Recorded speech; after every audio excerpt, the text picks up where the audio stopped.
Yo, what's going on, Nashville Fit Fam? We are back from the Game Day Men's Health Studio, and I'm sitting here with my girl, Savage Sav, Savvy Sav, Quiet Storm Sav. Which Sav are we getting today? Well, NPR staff.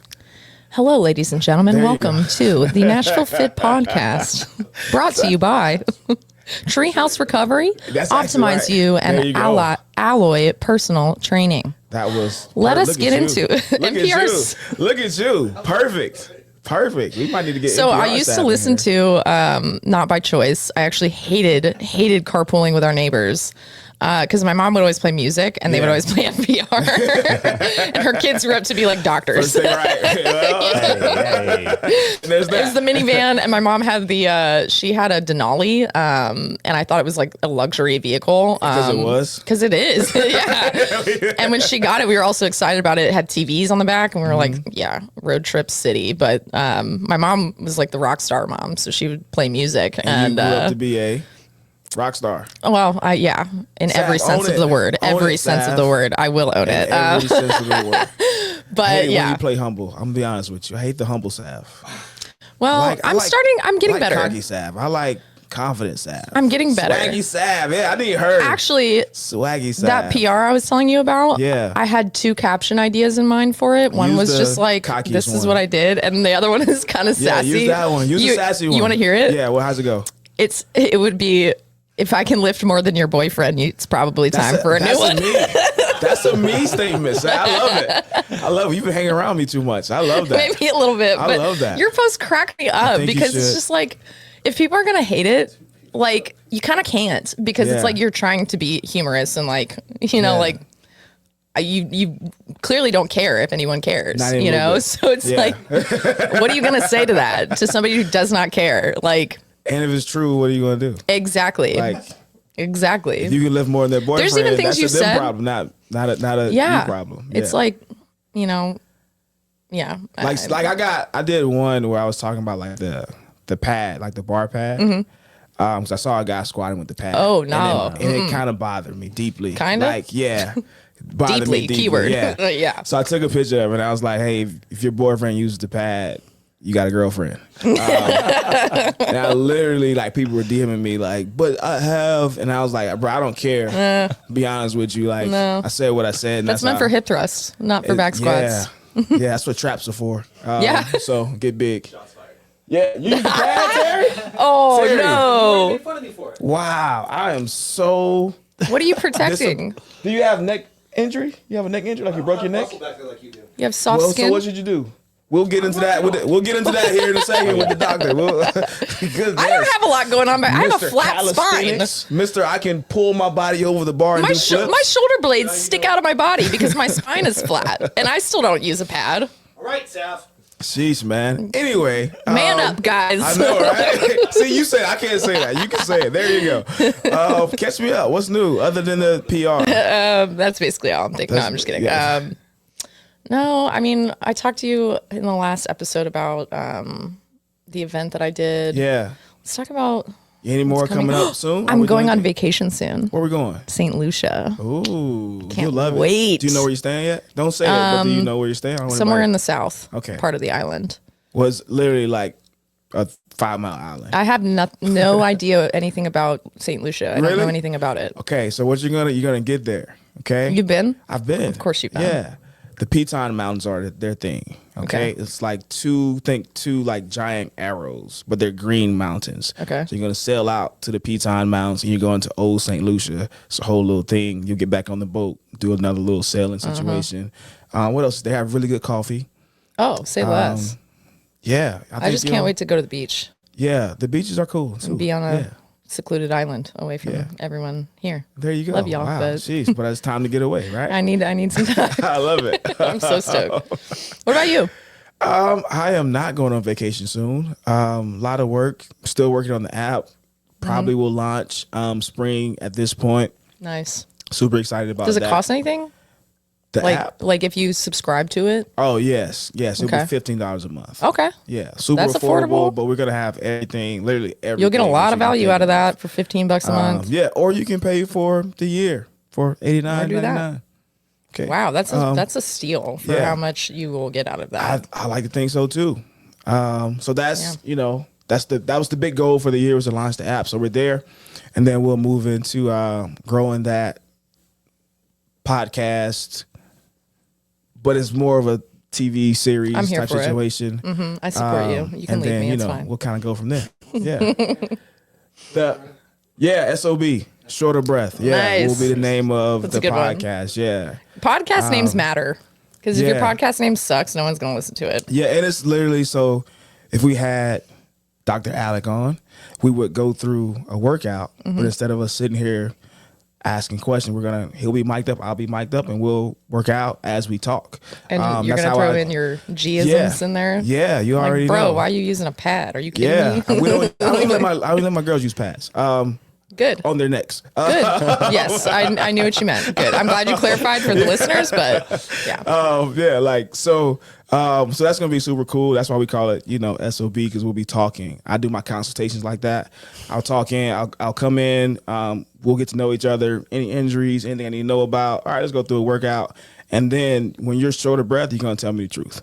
And so whenever you're tired, hungry, sleepy, that's when you're the real you. And so that's what I want to see. I want to know who I'm really training, who I'm really dealing with. That's how I know if it's a good fit or not. Yeah. Do you curse when you get tired? Do you back up? How do I encourage you? Do you listen to encouragement? Do you want encouragement? Like, who are you when you get tired? And that's how I know. That's so valuable. Yeah. It's I don't necessarily take them through a workout in a consult, but I'll have them do something where they fatigue for the same reason.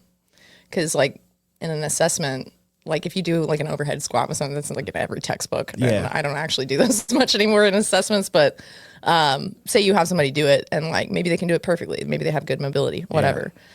Get them 10 reps in, 12 reps in, or a goblet squat is a good one to see, and then you get them, and then personality. It sounds to me like that's what because at the end of the day, it's more of a fit, right? It's not necessarily if you can do something or not do something. It's more of if I'm the fit for you, right? It's like a first date. It's like, you may be cool, you just may not be cool for me. You know what I mean?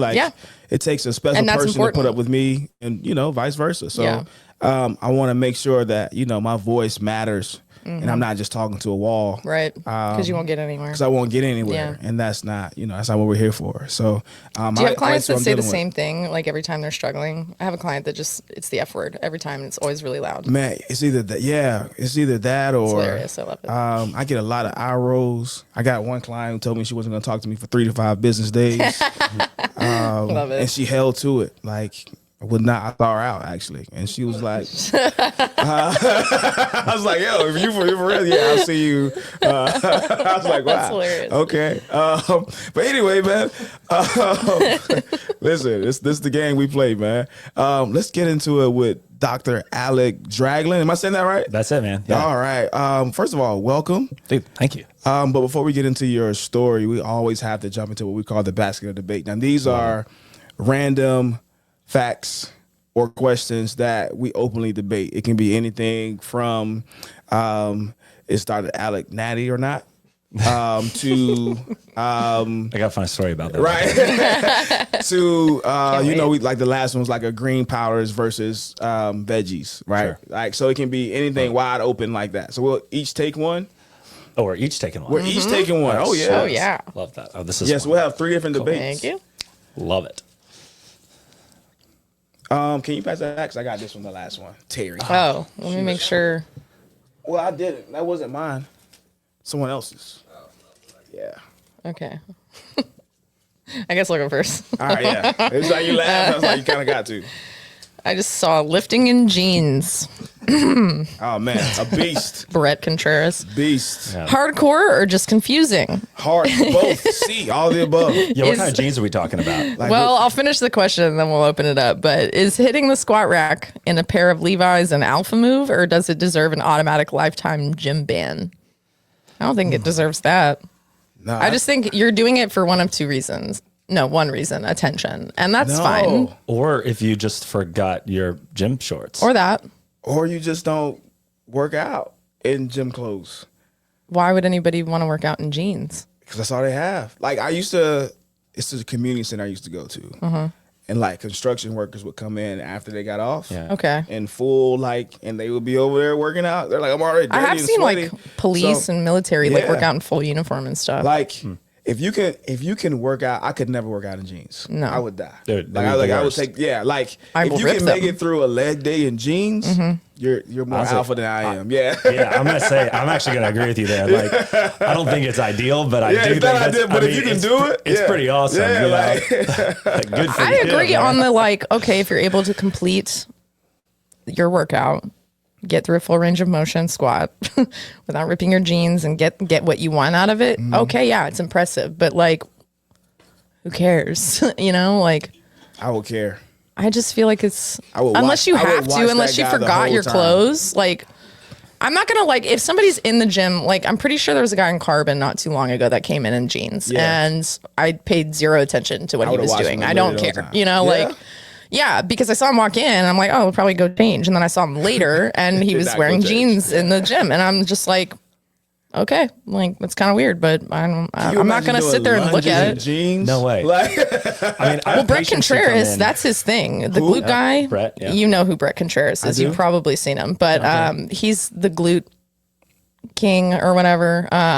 okay. And he's strong. I mean, he is strong, and he And has he a lifts lot. in jeans? A lot of people have opinions about him. I get value from him. I don't care what you Or say. he's No, Okay, he's just all like a right. personality, Okay, like gotcha, a big gotcha. personality in fitness. And he wrote a book called The Glute Lab, and Okay. he's written articles for Teen Nation and all kinds Yeah. of things. Like he's very big. But he works out in jorts, like jean shorts. See, jorts, so now jorts yeah. That's different. That's a different thing. That's Jorts a are different attention. thing. That's Yeah. an attention grabber. Yeah. Yeah, like and we it's had his a whole guy- thing. It's his whole thing. Sarah, do you remember the guy from he was at the expo one year? And he was like this huge guy.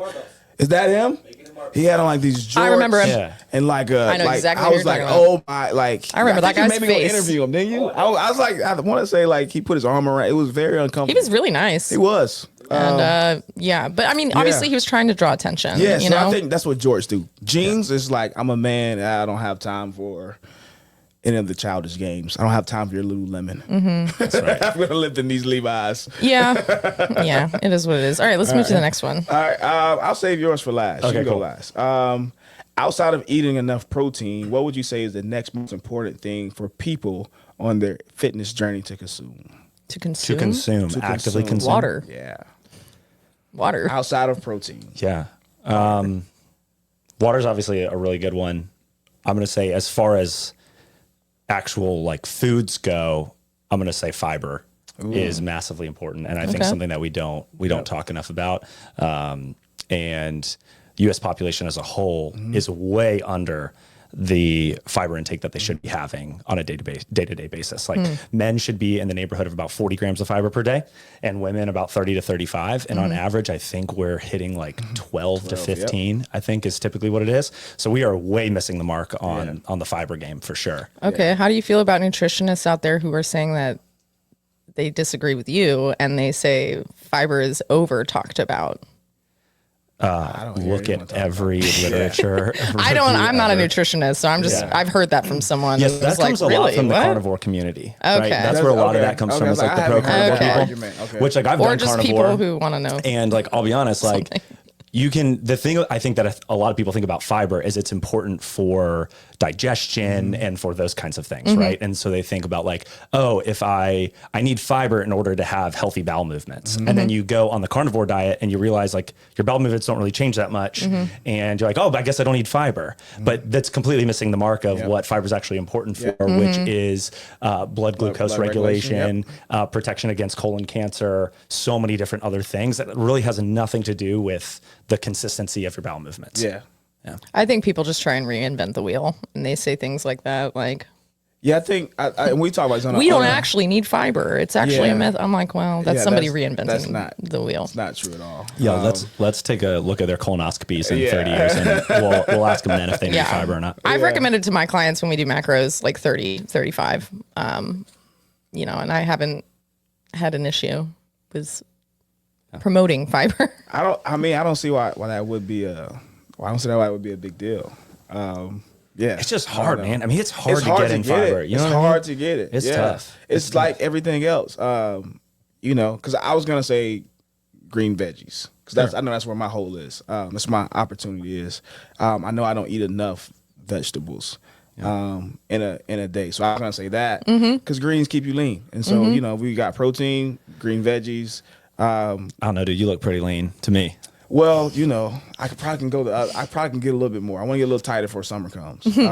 But thank you. I'm trying to make friends here. I know, right? Water, fiber, and greens. I like it. We had good choices. All right. What's yours? All right. So, flexing in public, a right or a privilege? Is it an essential part of the post-workout routine, or just an unnecessary peacocking? I believe that, Terry. I use it a lot. That's why to describe going around a lot. Man, I can't fathom being a person who flexes in public. Yeah. I mean, that's the thing for me. I'm like, bro, I don't know, dude. Like, I just can't imagine going up to the mirror and like actively flexing in a public spot, man. I don't know. That's a picture. But see, that's for a picture though. Yes. That's different though. Because I was literally going to say, as a proud peacock. Hey, at least you own it. As a proud peacock, I'm with you. It bothers me to see people in the gym like flexing. Like I don't. Like if you have to flex, that means it's not there. Like whatever you're looking for isn't there, right? Like that's great. If I get a compliment, it's not when I'm flexing. It's because I'm just living life. I'm in the store, somebody's like, "Oh my God, how do you get?" And he's like, "Oh, I was just, bro. I literally just grabbing my water. What happened?" Right. Yeah. So I think if you're like trying to show it off, then it's probably not what you, because that's what I see. Yeah. Unless you're like Arnold and that's what you do for a living and you just want to see okay, I got the pump. All right, it's there. Outside of that, bro, what are we doing? I mean, I think there's something about like practicing posing. Right? Yes. So if you're training for a bodybuilding competition, you need to practice posing and you want to see what you look like during a pump, which is at the gym, right? And you want to practice your posing with a pump. I think there's a time and place for that, right? But yeah, I don't know. Not like a couple of high school boys. Yeah, not like, hey, I just did a quick, let me turn, like, I mean, I get it, but I can't take myself seriously. Like, that's even my like when answer. I post like workout videos, like a lot of people will pose before they like, oh, we're doing arms today. And it's like, I don't even like doing that. Oh, which one I hate is the ab day. Oh, I will and they do that whole thing. And I'm like, no, just do the ab thing. Yeah, like, just do the abs. Yeah, but like you have to have an intro. It's an intro, the meat, and then the outro. No, the cover photo is just somebody pulling their pants down and their shirt up and showing their abs. And I'm like, that's stupid. Did it make you click on it? No.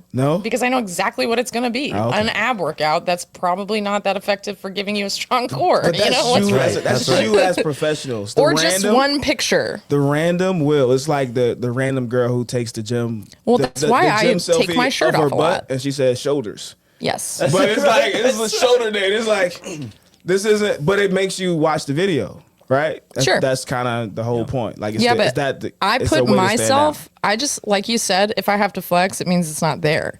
So technically my version of flexing is just a screenshot of the movement I'm doing. So typically you see my abs really well when I press something overhead. That's the cover photo.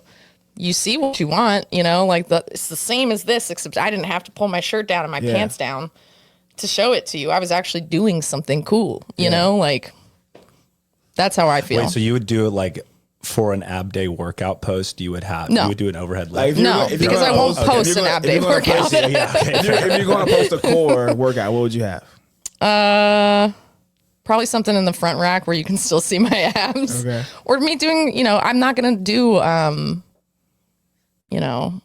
like everything floor exercises, like do this ab workout. Like I don't do that. Okay. Like for real, I don't do an ab workout ever. I do core or abs in my workouts. Okay. So I actually have a post I'm thinking about doing like my favorite core exercise, and it's back squats. It's not as simple as it sounds. It's anything in the front rack. Yep. And so it's just a bunch of videos of me doing different modalities, but it's practical, but it's not sexy. But I'm not on Instagram to be sexy. But a lot of people are. That's great. Good for them. Yeah. So that's what it's about. I'm there to provide value. If you want it, great. If you don't, great. I don't care if my Instagram has 100,000 followers or one. I would like it to stay where it's at and continue to grow, but like I'm not in any rush. And if like you're following me for the wrong reasons and I can't maintain that because it's not genuine to me, then I don't need you to follow me. But I don't know that, and we don't have to go down this rabbit hole. I don't know that you have to pick a side on that. I think you can do both. Yeah. You work out with your shirt off, right? Most of the time. Why? Because it gets hot. Yes, but you post that with your shirt Sometimes, off. yeah. Right? Mm-hmm. But you also provide value, and you may be talking with your shirt off. Mm-hmm. But you know what's gonna make people stop is either women say, I like that, Mm-hmm. or guys say, I want to look like that. He knows what he's talking about, right? Yep. So it's that initial attention grab, like, oh, Stop the scroll. yeah, Sure. He's not just a talking meathead. Like, oh, wow. Don't get me Wait, wrong. He's a doctor. Oh, wow. I know why people do Yeah. it. I just don't want to do it. Gotcha. Because that's most people, and I'm not most people. I hear you. I'm Sav the rock star. There we go. I love it. Sav The rock star. I don't love it. need to market myself like everybody else. Okay. But neither does everybody else. Yeah, I think it's all trendy right now. Yeah, it's all what's trendy. And I was talking about this to somebody the other day. Like, to me, I think of social media as a game, and if you play the game, you will win. But you have to play the game. Yep. So I play the game to some degree. Like, it's like playing Monopoly. Like, I'm going to cheat a little bit because I don't want to play your game your way. Note to self. I want to play my game my way. But She's a Monopoly. if I don't want to get bankrupt, I have to probably play the game your way, like to not lose completely, but so I'll play some aspects of the game, but I'll play, my own version of it, like Savopoly, Okay. But there are people who play Monopoly to a T, like you have to follow the rules exactly if you want to win. And they usually win if they're following the rules. So if you're playing the game, great. Like, I respect people who play the game, cool. I see what you're doing. I get why you're doing it. Like, everybody has to market themselves, but I just choose based off of my bandwidth, my capacity to be on Instagram all the time, and for some people it's easier. I feel like Gen Z has a lot easier time being on their phones and posting and being creative with those things than millennials, but you can adapt. I'm trying to adapt as a millennial, and I'm still learning all the time, but I don't judge Gen Zers for being good at it, because it is the future. If you're going to complain about it, you're not adapting, and you will get left behind. Yeah, like, for example, we as millennials are much better at music choice. So like that's wholeheartely so agree. They might have social media down, but like at these mashups are killing me. Y'all don't know like what key you're in ever. Like, got two songs that are entirely different keys. Well, I think, and this will lead like into your story, because you've done a really good job on at least what I've seen on Instagram. Appreciate it. What was your method in growing your following and staying consistent on there? Yeah, man. I mean, I don't really think I have like a method per se. I think, kind of like Sav was saying, my main goal with social media was education and value. So what I see on social media is a whole lot in my field, a whole lot of these very clickbaity posts that I guess would be equivalent to the like ab workout post that you were talking about. But for us, it's like do this one exercise to fix your blank pain, right? It's like those kinds of posts that just gain a whole lot of traction because stop doing crunches is one I hate. Yeah, or it's like, or whatever it is, right? Yeah. And I think there's something to be said for you. We have to create something that is going to create cognitive dissonance in somebody, meaning like they hear something and they either want to latch onto it or it jars something inside them that they don't want to admit or that they don't agree with. And so then they stick around, right? So there's an element of quote playing the game that's part of that. It's all psychological. Yeah. But for me, it ultimately was like, I just saw so much of that in my field that I was like, this is at best a disservice to people. At worst, this is dangerous, right? Like, do this one exercise for your knee pain or whatever. And it's like, that's just not how pain works at all. Pain is so individualized. And like, we think about our bodies as being like cars. Like, if you have something wrong with your transmission or with your brakes or like whatever, you have to do this thing to fix it. But our bodies are not cars. Like, we're humans, we're living, breathing organisms, and we have a mind and we have emotions behind our pain as well. And so when we think about pain, pain is multifactorial. It's biological, but it's also psychological, and it's also sociological as well. So we have what's called the biopsychosocial model of pain, meaning that our environment can affect our pain, our thoughts around our pain can affect it, and then also what's physically happening can affect it as well. And so when we just tell somebody, hey, just do this thing for your pain, it's a drastic disservice in my mind, because it really oversimplifies what happens during pain. And that person latches onto that, and then they almost can't let it go when they're told differently. They're like, no, but so-and-so said that this is the thing I need to do. And it's like, what if it's like hurting you at this point, you know, like. Or at worst, it's hey, I tried, okay, I'm going to try this thing. Oh, that didn't work for me. I guess I'm unfixable. Yeah. Right. Yeah. And now they can get it. And I see that happen all the time. Okay. So can I play the opposite side of that? I don't, that's not something, but I can see why, right? I see why blanket statements work, because if you look at, let's say, knee pain, right? Just a generality, most knee pain is probably gonna be caused by weak quads if there's no like actual injury, right? So if I say, hey, strengthen your VMO, and that'll fix your knee pain. Like, let's start there. For 50% of those people, that might actually work. It might help, yeah. Right? And so because pain is so individualized, out of my 30,000 followers that I have, right, I can't speak to each one of them. But what I can do is put 5 different blanket statements out, right? One of these blankets are going to fit. Yep. Yes? Yeah. Okay. Yeah. Does that make sense? Yeah, totally. I'm just using that as an example. But what you use, though, it could be knee pain, it could be any of those I've things, used things like this, but the example that I'm using, I know is not necessarily going to harm people. You know, like when you make it such a black and white statement where it's like, do this one exercise, you know, like to heal knee pain. Okay, that's like, heal is the word we're going to use. Like, if I tell you to like strengthen your VMO, right? Like if my post says like, hey, you could fix your knee pain by strengthening your VMO. Like, but nobody knows what that is. Yeah. We do. Well, yeah, right? I know, but you get what I'm saying. So by doing lunges or something. A lot of it is just hooks. Yeah, a lot of it is just, I'm trying to get people to watch this video. Even as a practitioner, you're going to watch that video. If I post that right now, do this one thing to fix her. You're like, let me see what he's going to let me see what he's going to say. I don't want to go good, bad, or good. We don't care. But I don't want to go down the rabbit hole of posting for views. You know, like, because if I get what do you post people for, get sucked into that. I post what I think is valuable to people, like how I coach, how I train, my PRs. They can see it, right? Yeah, but I don't care if it's like, I'm not like, ooh, let me like alter this and make it like, you know, pull my shirt up and put that as the cover photo so people look at it, even though it's unrelated as AF to this cover photo. You know, like, I'm not going to alter what I want to say and how I want to portray myself for the sake of views. I hope it gets more views.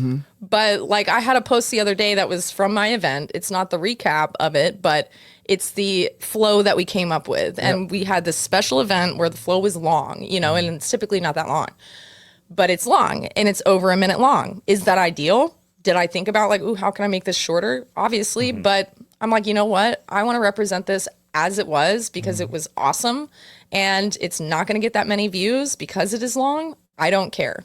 This is what I want to represent. My brand, my friends. I want to lift them up, give them, you know, my gratitude by putting them in this and making it what I want it to be. And if people glean value from it, great. Those are my people. If you don't, that's fine. Move on. Don't follow me. That's how I view Instagram, because I'm not in it necessarily for, like, if I wanted to make more money from it, sure. But right now I'm chilling with it. I like where I'm at with it. And, you know, I might change my mind later, but that's just one perspective, you know, and then you have to be open-minded to other people. That's why I say it's a game, you know, and I'm not judging people for doing the clickbait, but I do agree it can be very dangerous because there's a lot of people with a lot of opinions out there, you know, and it's like some people, like you say, want to reinvent the wheel. And it's like a lot of fitness, you really don't have to reinvent the wheel to be strong, to be fit, to be jacked, to be beautiful, whatever. Like, do the same things that have been around. Yeah, you can get outside of the box, and every once in a while somebody does reinvent the wheel sometimes. And I'm not saying don't look and explore and create, but like, like it's just like, let people do what they want to do. You do what you want to do. But I get it. You know, I do get the clickbait. I do get the, you know. Well, I think that's where authenticity becomes really important, right? Like, and that's one of the approaches that I've tried to have is just, you know, for a long time, I think I was really nervous about, like, I wanted to have this online persona that was, I think, just like different from my actual real life persona, because I just wanted to like keep them kind of separate in a weird way. And I've just like totally thrown that all out. It's and really just being hard like, to do, okay, it's so hard to do, but also it's just like, it's less fun and why. And so for me, it's just completely authentic. So the way that I explain something on my Instagram, that's like a concept, is the very same way that I would explain it to a patient or a client, right? The ways that I approach training and my training philosophies are the same ways that I train. If I'm going to post something like an event or something like that, okay, that's authenticity. And then a big part for me is, I think when you really break down social media, it comes down into two main categories. You either have entertainment or you have education. Bro, I literally just said that to somebody the other day. It's either you're educating or you're entertaining. Oh my God. And entertainment will always get more traction. I think especially in today's climate too, where social media is such an escape for a lot of people that, I mean, I'm guilty of this as well, that like the videos that I try to, that typically I end up gravitating towards are just like silly, stupid, like just ridiculous, crazy niche humor things that like probably no one else thinks is funny, but the But algorithm obviously knows that I think it's funny, you know? You need a way to dissociate. But then education inherently is going to be less sticky than entertainment, but for the people who it's valuable for, it's going to be exponentially more valuable for those people. And then there's, I think, this kind of third category that's edutainment, you know, which is kind of blending those two things. So that's what I was going to say. I think you need to do both. And that's kind of what I try to do, because honestly, that's my personality. Like when I'm working with a patient or a client, we are working hard. There are times where we have to sit down and we have to have a come to Jesus talk, or we have to have like a really serious talk about something where either they're struggling with something that's really affecting their life, and I have to be super empathetic about that. And we have to sit down and talk about like how whatever you're going through is really a big burden to you. And there's a time for that, right? And there's a time to be kind and loving in those environments. And there's also a time for us to have fun and play and celebrate. And I think play is such a fantastic way to learn, that a lot of the things that I try to do with my patients is teach them through play and through games or what have you, or fun analogies or visuals or things like that for them to think about that makes them laugh.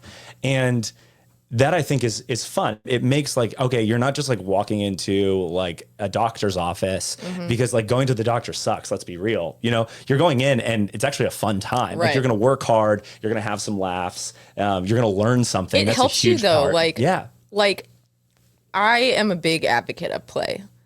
But I agree with you, Gerell. I think you can be both. You know, like there are people who have told me they're intimidated by me, and I'm like, me? I'm a freaking goober. Like if you meet me in person, I'm not, you know. But that's not your social media presence. You see my social media presence, and like if you watch my stories, you do see more of that side of me. But then like if you follow me for a while, you realize I am both. You know, it's like I can do hard things, and I also play. And I do think play has astronomically affected my strength for the better.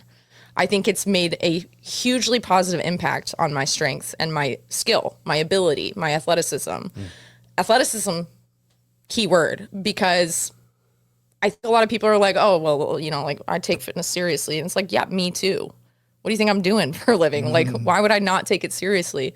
Having fun is not taking serious or fitness seriously. Playing around, crawls, and making fitness fun for yourself. I teach a kettlebell flow class. You know, like a lot of people look at that and they're like, this is bull. You know, you guys are just dancing around with it. And I'm like, no, we're actually doing calculated strategic things here. And these people, it's helping them connect with stabilizer muscles and all kinds of planes of motion and a lot of value in it. But like, you won't see that if you don't do it, and if you're gonna let your ego decide like, oh yeah, no, I don't do that. It's like, okay, more strength for me. Yeah, I mean, if it's not for you, like whatever, but don't knock other people who are exploring movement in I just think there's a lot of value in it. Them, and psychologically, like you're talking about. I want to know, have you read the book Anatomy of the Spirit? No, I don't think I've heard of that one, actually. It's a book I'm reading now.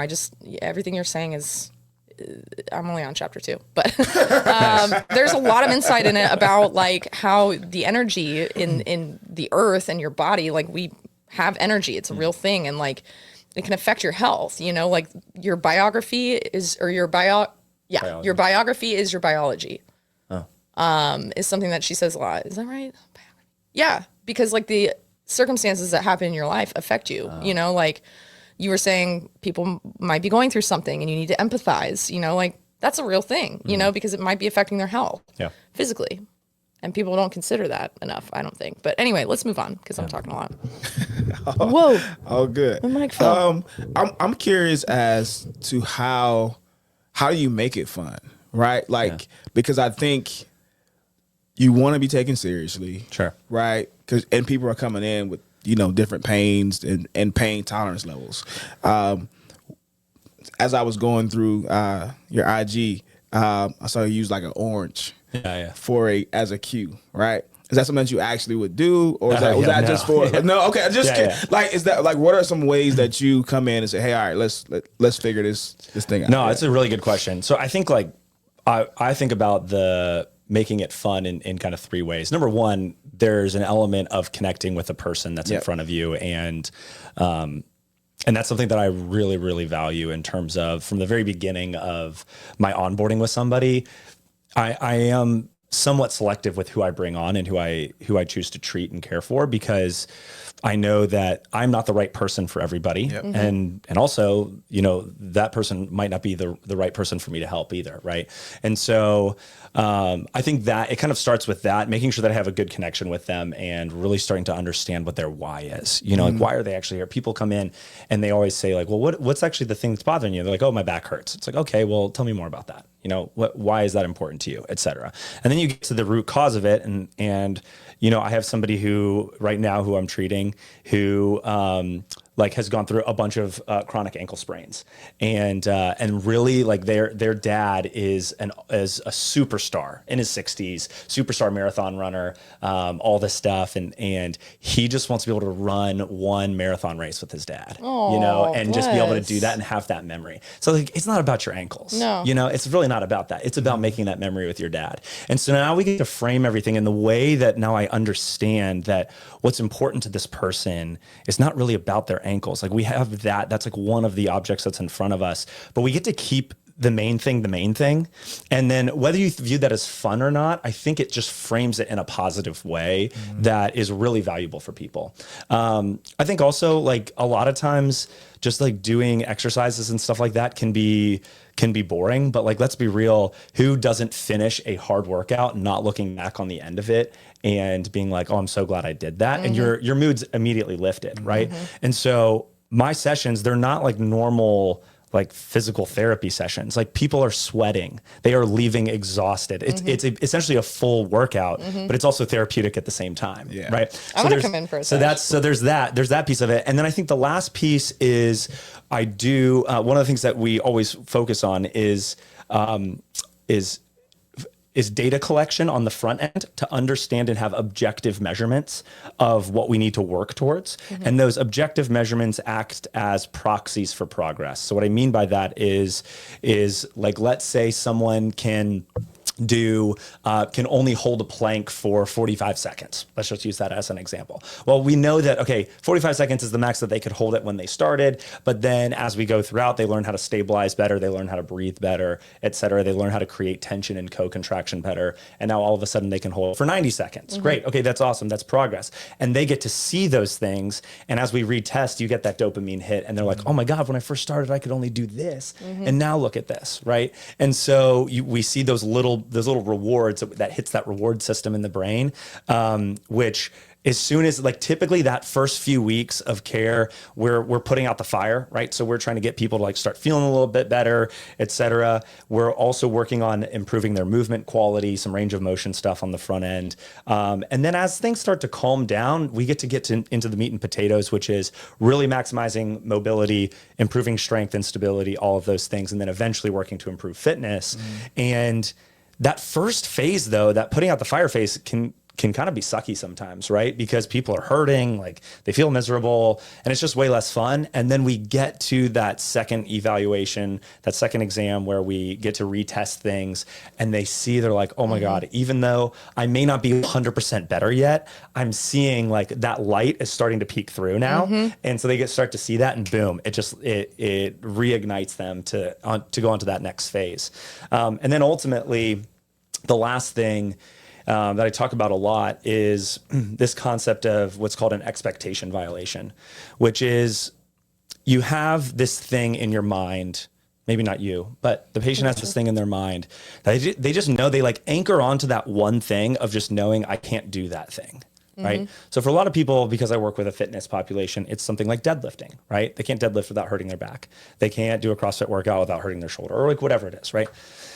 And maybe it's like some of my older patients, it's getting up and down off the ground, or sitting on the ground with their grandkids for a little bit or something.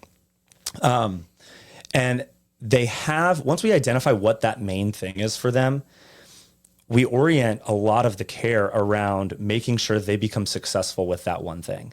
Because as soon as they do that thing, they think it's going to hurt when I do this. As soon as I pick up that bar, it's going to hurt my back. And then they go to pick up the bar for the first time, and it doesn't hurt their back. They had an expectation. The expectation was violated. Their life is completely different. Yeah. It is from that moment on, it has completely changed. Like psychologically, emotionally, physically, there's this barrier, this thing in front of them that all of a sudden they're like, wait, if I thought that I couldn't do that, and I just did that thing, then what's like the next limit of something that I think I can't do that I can then do? And the psychology completely changes, right? So now we talk about that biopsychosocial model, and now we have this idea of, oh, wait a second, they are way more empowered than when they walk in. They may finish their care, and I am not a magician by any means. And so like someone might finish care, do really awesome, and then have a flare up again. And like, we kind of need to do it again. Right. But their mentality about it is completely different because they know they've been there before. They've had that expectation violation, and it is so different. Yeah. I mean, that literally happened to me with deadlifts. I got injured doing deadlifts, and same, but I had been injured. I'd had a back injury before that, not doing deadlifts. And like, the more you injure yourself, the more you actually recover quickly, because you don't freak out about it so hard, you know, because you know, okay. And the more knowledge I had about my own body, fitness in general, I'm like, oh, like, I'm going to keep moving. This sucks. You know, obviously I'm not discounting or invalidating the fact that injury can be really hard to deal with, but you know, every time it's happened to me, it doesn't happen as frequently, I will say that. But when it has, I have a much calmer demeanor about it, and I'm more willing to move. I want to move more. You know, I'm like, oh, I need to move. I need to keep this moving, you know?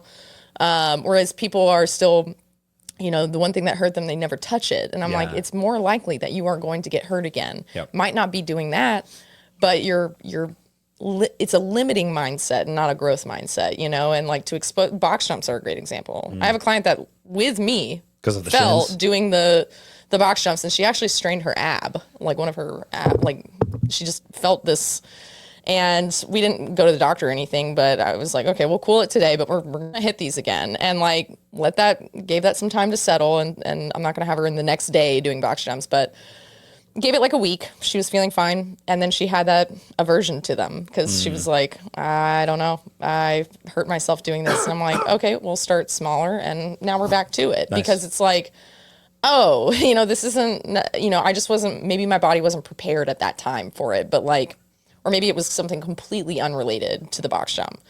But a lot of people just have that fear of like, I can't jump on that. I don't ever jump. And it's like, okay, well, have you tried? Well, a long time ago. And it's like, okay, well, let's try it, you know, like, and then they get there, and then they're like, oh, I want to do this now. I want to do it weighted, you know, and they want to do those things, you know.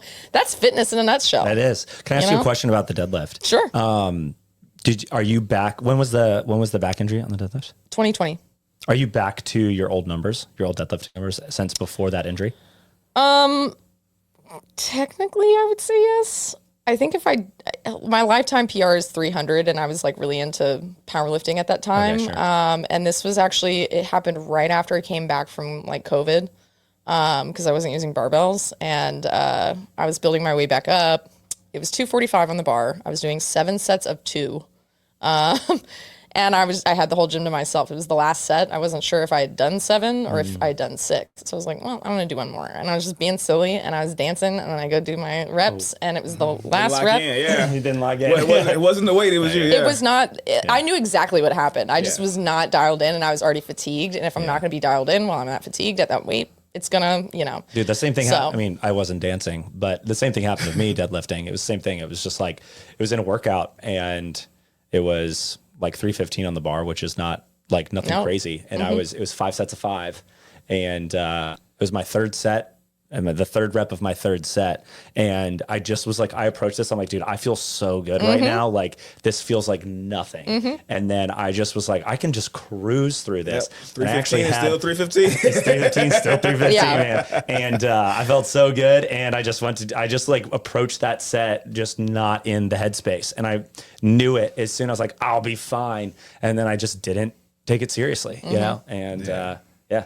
I will say I do think I'm stronger than I was. I haven't tested my because like my interest also changed. Not because of the deadlift injury. Like I still deadlift to this day every week. But like maximally, like I'm not looking for maximal strength. Sure. I'm more like athletic strength now. But I still think I'm stronger. I think if I like attempted it, I'd probably. And that's honestly what's key. So like coming back from a back injury, getting back to back squatting and getting back to deadlifting are some of the most important things that you can do. And those are really like the pinnacle of a lot of the rehab that I do is getting my low back patients back to squatting with a bar on their back and back to deadlifting, which is super counterintuitive for a lot of people. But it's actually the very thing that they need to be doing to build that resilience. That's the best advice I ever got in my career was the thing that hurt you is probably the thing that you need to be doing to heal, you know? Right. We're going to take a quick break, and I'm going to come back. I got some doctor questions for you. That's it. Cool? All right. Welcome to Game Day Men's Health in Green Hills in Nashville, Tennessee. We are a men's health clinic. We're doing a lot with testosterone replacement therapy. So welcome to our clinic. What you'll be able to do is get your blood work. We'll send it back to our in-house labs. We'll test your total testosterone, your PSA, and then your H&H as well. So we'll get those results within about that 20-25 minute mark. You'll be able to sit down with our licensed clinician and go over your results. We do a lot with medical weight loss, vitamin injections. We have a few ED services as well. And then we also do a lot with peptide therapy as well. And it is something that you want to move forward with if it makes sense. You should be in and out in about 45 minutes.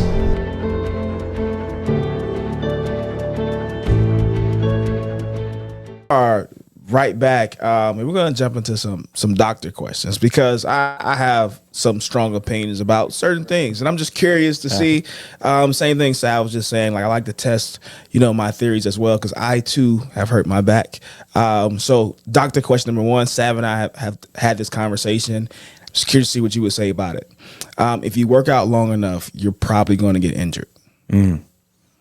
Is this a statement or a question? That's a question. That's a question. True or false? I mean, I'm gonna say true. Yeah. I'm gonna say true. Yeah. The approach that I take. I mean, look, I've been in the fitness world for 15 years now at this point, the approach that I've taken, I've been hurt many times. Training for ultra marathons, had a stress fracture, had Achilles injuries, tore my calf. Herniated disc in my low back. Like calf. I've had all the things, right? And Achilles and calf both. Ugh. Every single time that it happens, I'm like, well, this sucks. Yeah. But that's like the first thing that I think through. And the second thing is that I think is, well, this still beats having diabetes. Yeah. That's like the thing that I think of, right? Like this still beats having chronic diseases, high blood pressure, diabetes. I can fix this. Those kinds of things. Like, all right, I can fix this. I will take a musculoskeletal injury over a chronic disease every day of the week and twice on Sundays. Would that be your advice to clients as well? Because again, a lot of times, and even other doctors will tell you. Like I remember the first time I hurt my back. And I went to the doctor. She's like, well, you should probably stop lifting so heavy. And I was like, yeah, it's not gonna happen. But thanks, but thanks. Is that and that's gonna be the majority of, especially like MD doctors. It's gonna be their go-to. We should probably avoid the thing that it drives me nuts. Yeah, so me too. And nutritionists go, you should eat 1,400 calories a day. Yeah, would that be your what would be your go-to statement to those clients? No, dude, that's such a great question. So I think, first of all, we have to ask the question of what's important to you, right? Because different people have different things that they value, right? Some people really value fitness, like those of us in this room, right? And some people don't value fitness as an entity. They see it as a means to an end.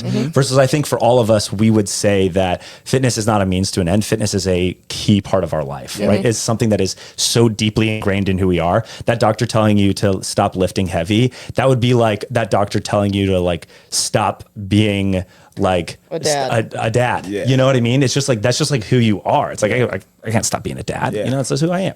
And so, so I think that's one piece of it. We have to understand who the person in front of us is and what their values are. But some people just see fitness as a way to help them live longer and be healthier long term.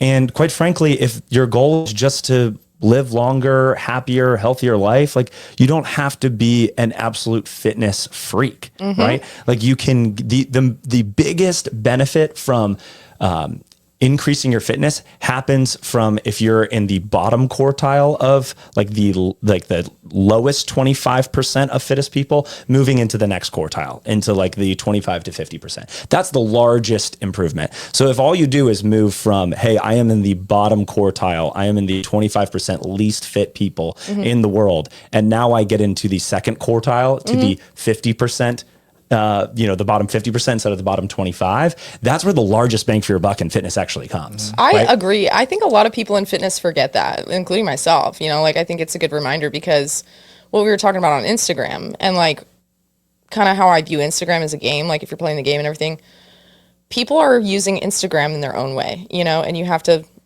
accept that. Like they're not going to view it. It's the same with fitness. People have your why is not the same as mine. Your reason for working out is not the same as mine. Like, well, I think it's comparison too, though. Like, what do you mean? I think if you're in that bottom group and I come in to see you, I'm going to naturally say, this is what I want to look like. Sure. Right. So I'm going to compare. But what if he doesn't care about what he looks like? What if he cares about how everybody he feels? cares what they look like. Yeah, but some people care a little bit more about other things at like if whatever I'm hurt, given of course, point. Right. Or you're obese or you have diabetes. You just want to get rid of that. Yeah. But initially, like I can't see that. I want to go. Like, especially women, the first thing, like she can have all the things. She knows I got diabetes, I have high blood pressure. She's going to come to me and say, I don't want to look like you. I just want to get, and it's like, you're not gonna look like me either way, right? But thanks for the heads up, right? Yeah, for sure. So I think it's the Instagram thing, right? All the people that the body goals that I get, right? Like, hey, what's your goal? I get 5 different images of like, hey, I want this, right? So it's like let's start with getting rid of your diabetes. Let's start with getting off medication. Right. Like that's not usually what people want. They want to look and feel, but deep down it is way. Like maybe they want to be seen more in the world. Maybe if you're overweight and you have a 9 to 5 that you hate, maybe you want to see a trainer, or you're inquiring about fixing your pain or your injury because deep down it's because you're unhappy being overweight and at your job, or maybe you're in a relationship you don't want to be in or something. But like, I would choose a PT that looked in shape versus a PT that didn't look in shape. I've been to PT before, so I know what like normal PTs look like, right? So I'm like, bro, what you really like? Yeah, you're smart, but you're not even listening to what you're telling me, right? Yeah, you can fix my, like I had like my first time I had a shoulder injury.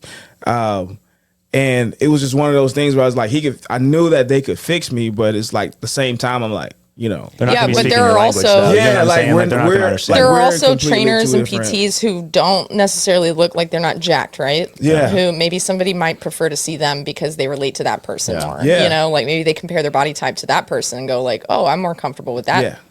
Well, person because of the comparison thing. Like it's the same thing like dating. Like talk to my wife. Like it was an online debate about dad bods versus like six packs. Yeah. And a lot of women were saying, a tale as old as time. Yeah. A lot of women were saying, I want a dad bod because then I don't have to compete. Like, because I know if I'm dating you, people are going to judge me when I walk into a room based on how I look. Yeah, sure. So if I'm out of, and they're going to judge you too. Yeah, if I'm out of shape, then I have to keep up with this guy. Right, he has a six pack. I can't show up like at the beach fluffy. Like he's gonna be hot Superman, hot tan Superman over here, and I'm like, but that's what. Yeah, that's but how sometimes women the more see fun it. guy isn't the hot tan Superman. Sometimes. The more fun guy that you want to hang out with is the one that's got the dad bod and is nice. Maybe you know, like I don't know. That's an insecurity thing to me. Yeah. Let's roll this back to your original question, Yes. which is talking about injuries, right? And when we talk about like what's valuable to people, and I think like ultimately what this comes down to though is, if you're going to train hard and you have high expectations for your fitness, the risk of incurring an injury goes up with training harder. It just does, right? And so what becomes even more important in that is that number one, your training programming is dialed in, right? So that you've got good, solid programming, right? But then most injuries that happen inside the gym, this is a hot take, most injuries that happen inside of the gym are not a result of what you did in the gym. It's a result of everything you didn't do outside of the gym. So it was not sleeping well. That is the biggest one. It was not fueling properly. It was not hydrating properly. It was those things that all added up that then culminated into like, okay, you were fatigued. You probably got into a position that you shouldn't have been in if you were underweight or like whatever it was. And then it's the culmination of all those things that resulted in that injury. Had you been in that exact same position, doing that exact same thing, but you were fully rested, fully recovered, hydrated well, fueled well, etc., who knows, you maybe wouldn't have had that injury, right? So I think like the stakes are raised. The higher that your fitness goals are, the stakes for your programming, for your recovery, for your nutrition, all of those things also go up, right? Would that work the same if the less conditioned you are? And so or the less conditioned you are. So now we get into tissue quality, right? So somebody who has lots of adipose tissue, lots of body fat, right? They will actually have infiltration of fat cells in their muscle. Right. So we will see that fat cells will infiltrate their muscle tissue. Like a marbling on a steak. Like a marbling on a steak. That's exactly right. Right. And so that tissue quality, it's the tensile quality of that tissue is inherently going to be less. Right. So now we can see that, okay, your risk for injury is going to go up, risk for strains and things like that will go up as well. Right. But then we can also get into some crazy stuff like talking about mitochondria, which is. We don't have to. Stuff, right? There we go. At some point, I would love to get So we don't have to get into all that. like But like all of that stuff all plays a role in it as well. And not to overcomplicate it, but I think for the general person that when we're approaching workouts, I think we have to keep the main thing of like, what is your goal, right? And then when we're approaching our fitness, like, are we training for a particular thing or are we training for health? And I think that if we are just training for health long term, I think training can be programmed in a way where your risk of incurring an injury is so low that like it is hilarious how much the benefits outweigh the risks on that standpoint, right? But where we get into problems is we get into problems where people who don't have extensive training backgrounds, right? They don't have good mobility, they don't have good baseline strength, they don't have good aerobic fitness, now get into these super high intensity situations where they are going like they're redlining 5 days a week. Right. And they actually aren't truly redlining. They're it's all sub-maximal effort, right? Because you can't maximally effort every single day, right? You just can't do that. So it's all sub-max effort, right? And so now we can get into like, all right, you're calorie burning, but are you training? And now this is a big training philosophy debate that. Oh my gosh, I would love to get into that because I think people look for the calorie burn and then ignore everything else, you know, like especially with watches. Which has its place, right? Like, it has its place in weight loss. And like, I'm not going to deny that a caloric deficit, you know, and all that, but I think people throw that out there. And I've seen it with so many clients where they hear that and that's what sticks. And they carry that into the next trainer that they get who, you know. Well, I think it's, again, it's the tangible thing. It's the thing. It's the thing that I can see. I can walk out of the gym and say, today was only 230. Yes, but what I'm saying, today was 500. That was great. But you don't know what that even means. You know, like that's you hear, my point. It's tangible, right? So for the client, like for us, that matters. They don't care. They don't care how they get there. They just want to get there. But if you make them understand it, they're like, oh, what was I doing? Yeah, they do care. My clients care when they find out, oh, this is what I like. Eating protein builds muscle, and like eating more food is probably going to help me build that muscle and then shed body fat because I'm growing fat cells in my muscles, you know, like because I'm under eating and I'm not fueling and I'm trying to do all this stuff. Like they want to know that. And then they forget about the calorie number, you know, like it's not important to them anymore just because they don't know, you know. So all I'm saying is like things get thrown out there like a caloric deficit. We hear those words. It's a buzzword to say caloric deficit. In order to lose weight, you have to be yes, but is what I am saying. It's like yes, but there's more to that number on your watch. So it could be detrimental to your health to get a watch for depending on who you are. Because if that's all you care about, that number, get outside of that and watch a little bit, learn a little bit about your body. I am always encouraging people to connect with themselves instead of relying on a professional. Like, I'm sure you do the same. Like, you're probably not telling people like, okay, you're going to do X, Y, and Z, and then we're not going to talk about anything else. Let's just go do it, and then you'll be fixed. You care about so much more is underneath that, you know, like, and I know you do the same thing. Maybe you're not sitting there having a therapy session, and I don't recommend that, but like, you get what I'm saying. There's more to it. Yeah, but I think, like, can you fix my back? Is that a serious question? Yeah. Yes. That's all I care about. Most likely. And you're going to explain to me all the things. Here's how we're going to do it. But I just want to know my back is fixed. So that's I a can really squat good point. again? Yep. Yes? do you want to know how to prevent it from happening again? Yeah, he's going to tell me all that. Some people but care. Most people aren't going to like take the information that really don't like. For us, those things matter. Like, I want all the information that I can use. But he's a doctor. Oh, I know there are people who don't care. He knew exactly what he was doing before he did it. I know there are people who don't care, but I'm in the business of also like kind of trying to shift your mindset a little bit. 1,000%. You know, but what I'm saying is that you do care. Information doesn't always change situation. Like, again, all of us have been hurt, and all of us knew exactly what we were doing when we got like mine. I didn't warm up. Yeah. I was short on time. I was doing Squat-tober, went 225, 245, 275, blue. Guess what I did the next day? Came back to squat again. I knew my back was hurt. Came back to squat again, right? Because it's Squat-tober. We got to squat every day.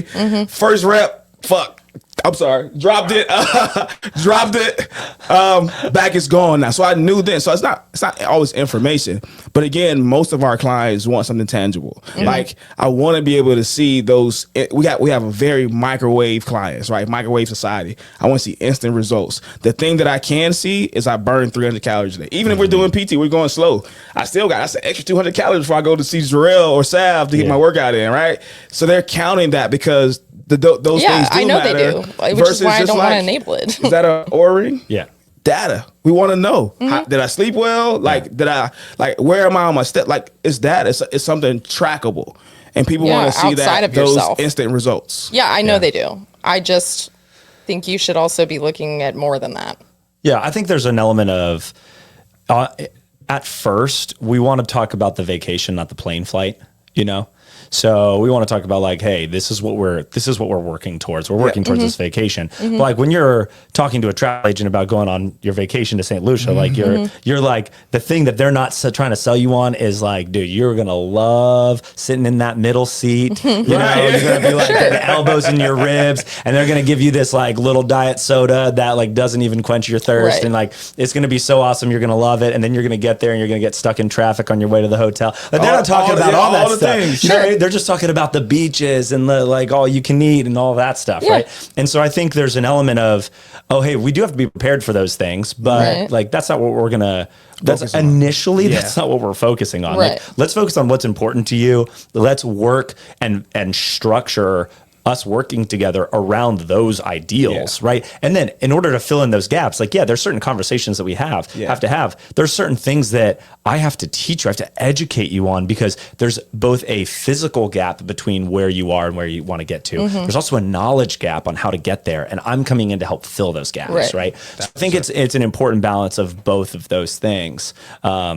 In order to, be what we are, whether it's on the medical side or on the fitness side, like really all we are guides, you know, like in this day and age, there's so much information online. Like you can literally go onto ChatGPT and ask it to write you a workout plan. And it will. Like, it will do that. People, there is no deficiency of information out there. Right. But that's not what we're in the business of doing. Like, we're in the business of helping guide people and being that Gandalf for them on their way on their way to get to wherever they're trying to get to. So I have another doctor question before we wrap it up. All right, I had a couple more, but we got to get out of here.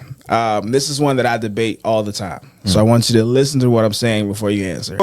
For athletic performance, that's the key here. To build athletic performance, I know you work with athletes. Yep.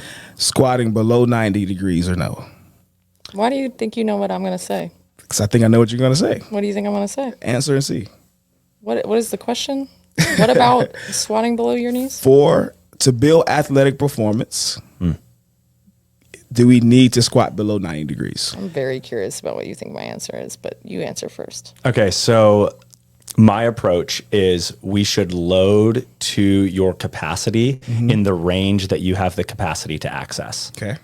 And so if someone can safely squat below 90 degrees where they have the range of motion to do so, then heck yeah, load it up. When we think about not squatting past 90 degrees, a lot of that comes from this idea of we want to like protect the knees, right? But the problem is that peak force on the kneecap, on the patellofemoral joint, happens at 90 degrees. And once we drop below 90 degrees, we now have a decrease in patellofemoral forces. And so to make that less nerdy talk, basically kneecap go ow at 90, kneecap go less ow below 90, right? And so if you have full range of motion, then use it, right? Because whatever range, especially if somebody has a range of motion and then they're not training in that range of motion, then when they're in a field of play, right, then they don't have practice controlling that range. They don't have practice loading and getting strong in that range of motion. And so that to me is an issue. Now, if we think about most sports other than weightlifting, right, as a sport, most sports don't require you really to squat below 90 degrees. If you're below 90, you lost. If you're below 90, you lost, right? But this is something that I think is really misunderstood, is that we don't strength train in the gym for athletic performance. We strength train in the gym to have the base for strength. For strength. We strength train in the gym for strength. We do other things for athletic performance. We do athletic drills. We do either drills or the sport itself, or we practice certain technique things. Like, that's where athletic performance comes in. We think about like strength, power, etc. in the gym. Those are for building the skills of strength and power. They're not for building athletic performance. Now, you do need those things for athletic performance, but I think it's a one-way street here, and I think we need to be careful not to conflate the two. I love it. Good point. I love it. Gotta wrap this up. We gotta get you out of here, brother. We like to leave our guests with the last word. Something that you want to leave our viewers with. Man. Well, first of all, just thank you for having me. That's really awesome. Thank you for being here. Yeah, of course. Yeah, it's an honor. I think one of the things that I would leave everybody with is train what you can train while you fix what you need to fix. I love it. And so whatever it is that you're going through, if you feel like you have a particular limitation or whatever, stay focused on the things that you can do while you work on bridging the gap and filling in the gap of what you currently can't do. And if you can feel like you can do that on your own, fantastic. But if you can't, just know that there's people out there who have dedicated their lives to trying to help you do that. One of those people are? Well, I am one of them. And where can they find you? Yeah. They can find me. Instagram's one of the easiest ways. At dr.alec, ALEC.Dragelin, DRAGELIN. That's probably one of the easiest ways to find me. Okay. But I think the last thing I'll say is lift heavy-ish now, so all the other ish ain't so heavy. I love it. You can say shit. It's okay. We just can't say the F word. We looked at the last one. Oh yeah. It's PG-13. Okay, got it. Thank you so much for being here, Dr. Alec, and talking with us. And we will. Did I forget anything? We got our sponsors. We talked about. Oh, well, I'm so glad we caught that. There we go. Treehouse Recovery, thank you. Optimize You and Alloy Personal Training, thank you to our sponsors. Again, we are coming to you, and now we are leaving you from the Game Day Men's Health Studio. This is Sav. I am the Gerell Webb. And we are signing out. We will see you next time.